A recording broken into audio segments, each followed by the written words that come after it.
Être fidèle, laïque, des pèlerinages vécus ensemble à Medjugorje, il me semble que le message reçu hier, 25 janvier 2023, pourrait être l'occasion de rappeler le fameux message reçu par le père Henri Manteau-Bonamy, donc un expert au Concile Vatican II, qui s'était prêté si généreusement à un interview en son temps, en 86-87, sur la question de Medjugorje, des apparitions, et très justement, il faisait le lien avec les apparitions reconnues par l'Église, sans prendre position pour celle de Medjugorje, que moi je ne prends pas position officiellement, mais il s'intéressait au fait que c'est toute une paroisse qui est missionnaire, qui devient apôtre, dans l'impulsion reçue à Medjugorje.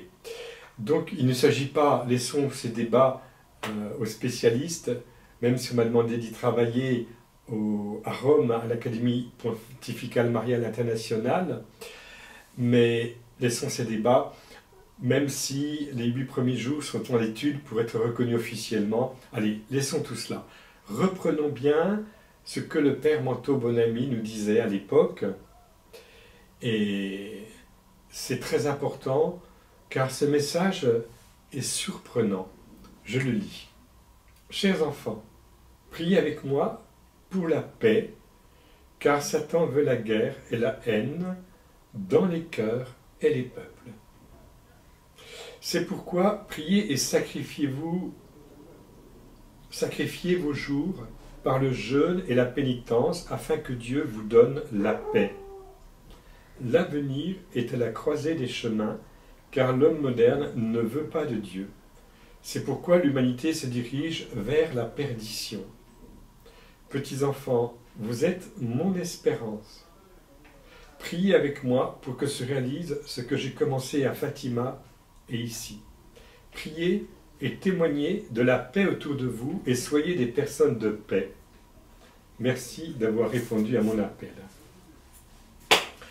Il n'est pas besoin d'avoir fait plein d'années d'études de théologie pour comprendre que ce message nous rappelle que Marie a une maternité. Elle nous dit « chers enfants ».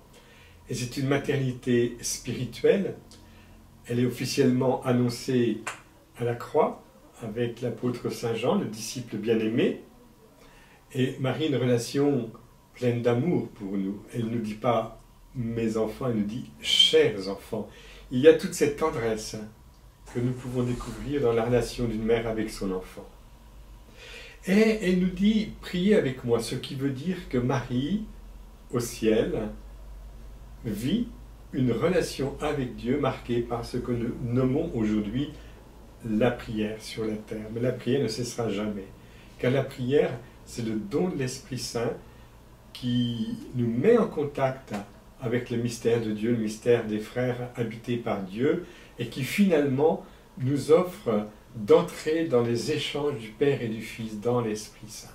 Donc la prière est un mot que nous usons parfaitement, facilement, que nous utilisons, mais elle signifie notre relation, être relié avec Dieu intensément, si possible. Et que nous sommes reliés à l'Esprit de Dieu, un des premiers fruits de cette relation, c'est la paix. Cette paix que Jésus ressuscité, qui a triomphé de la mort et de la haine et du péché, nous offre au moment de sa résurrection. Et Marie nous dit, priez avec moi pour la paix, pour que mon Fils, qui vous adresse sa paix au cénacle, eh bien, vous puissiez recevoir cette paix de mon Fils ressuscité. Et l'obstacle, c'est quelqu'un, l'obstacle, c'est Satan. Car Satan veut la guerre et la haine dans les cœurs et les peuples. En d'autres termes, la pédagogie, si je puis dire, satanique, est de travailler dans les cœurs des hommes en vue de la guerre, de la destruction. Et Marie va faire exactement l'inverse. Elle veut travailler dans nos cœurs par le don de l'Esprit Saint, et évidemment c'est le Père et le Fils qui travaillent en nous par le don de l'Esprit Saint, mais Marie nous accompagne pour nous laisser, je dirais, transformer par cette œuvre du Père et du Fils en nous. C'est au niveau du cœur que tout se joue. Et ensuite, évidemment, ça transforme sur le plan sociétal. C'est pourquoi, dit-elle, priez. Donc, Marie s'engage dans la prière, dans sa relation à Dieu, mais elle nous demande de nous engager, elle aussi, dans notre relation avec Dieu. Et elle rajoute, et sacrifiez vos jours, c'est-à-dire, dans le sens profond du terme, faites sacré. Donc, passez dans le domaine de Dieu, dans le domaine sacré du Seigneur. Kadosh, Kadosh, Kadosh, Adonai, Saint, Saint, Saint, le Seigneur. En reprenant les termes bibliques, nous sommes appelés à la sainteté. Et sacrifiez vos jours par, je cite, le jeûne et la pénitence, afin que Dieu vous donne la paix. En d'autres termes, le jeûne dans le sens d'un renoncement, quelque chose qui nous offre l'occasion de mettre au centre notre relation à Dieu et aux autres dans l'amour. Et la pénitence, vivre ces renoncements de réalités qui encombrent notre cœur et puis qui empoisonnent également nos relations, la relation que nous avons avec nous-mêmes, avec les autres et même avec Dieu. Si nous passons trop de temps dans le monde de la communication moderne, qui nous présente vraiment des choses terribles, nous avons à faire pénitence par un jeûne de ce que nous pouvons entendre et voir et suivre de près par les informations et autres réalités transmises par les médias. C'est un exemple. Le jeûne, bien sûr, peut toucher un jeûne de nourriture. Et à Medjugorje, nous savons qu'elle a lancé la possibilité de vivre un jeûne à 2 reprises dans la semaine, au pain et à l'eau. Mais nous savons avec les saints, et particulièrement avec le Père Guillaume-Joseph Chaminade, qu'il y a une manière de jeûner qui est d'entrer dans un silence intérieur pour que Dieu laisse sa parole prendre tout son espace en nous. La pénitence, message de Lourdes, évidemment, message de Fatima, afin que Dieu vous donne la paix, c'est-à-dire la paix dans le sens profond du terme shalom, c'est-à-dire une plénitude de vie en lui. On est heureux d'être avec Dieu. Elle rajoute, l'avenir est à la croisée des chemins. Je me souviens qu'au Rwanda, Kibéo, j'ai assisté donc à l'apparition, Marie disait, cessez de suivre 2 chemins. Et nous sommes vraiment à la croisée des chemins.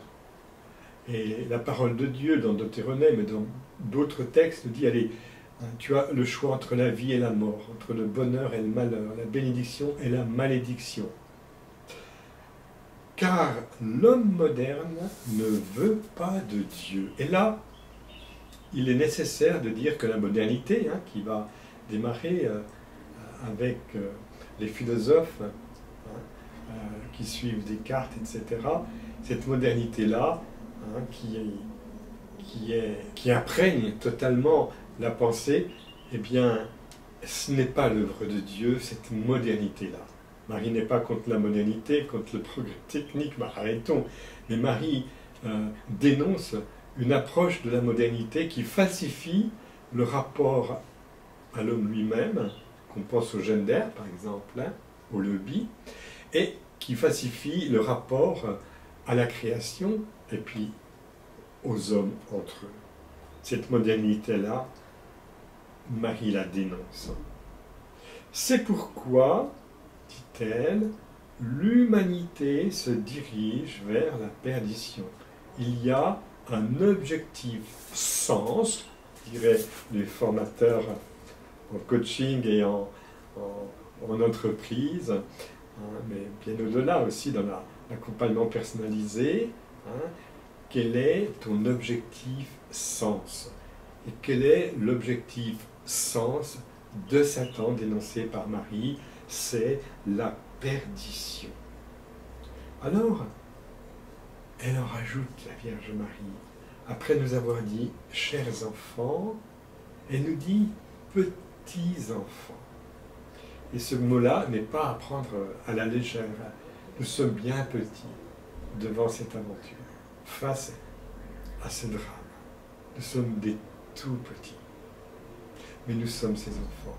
Et Dieu a de la joie, avec un tout petit reste, eh bien, de transformer la donne. Petits enfants, vous êtes mon espérance.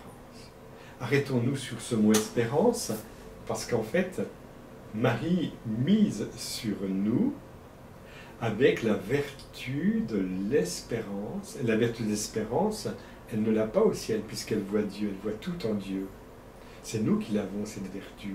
Et d'une certaine manière, nous prolongeons sur terre quelque chose de son espérance qu'elle a vécue sur terre et qui fait sa beauté au ciel, car elle était accomplie dans l'amour.